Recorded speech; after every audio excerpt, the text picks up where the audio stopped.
गाली तो यहाँ की पेटी वाजे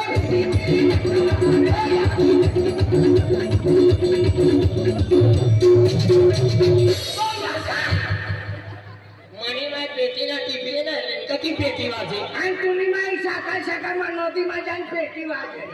ओ विधवा माणूस मनी माय सकाळ मा कपडे धवण करता परत घचू लागी कती पेटी वाजे परत घचडू लागे आई समजलं गोठुनी माई साकार नव्हती मा पेटी वाजू लागे मनी मायला कपडा नाही येत कती पेटी वाजे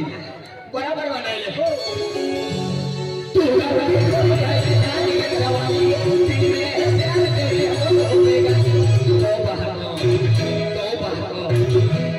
सिर झुकता नहीं कोटू मामा कभी रुकता नहीं चिंग कपा खडम नाम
मनी महिला पावी ना तीन कती तुरू आजी आणि कारण माझ्या गर्दी मा तुरू वाजे मनी माय कारण मा गईली तुरवाला त्याला पैसा देऊ लागी कती तुरू आजी कारण ना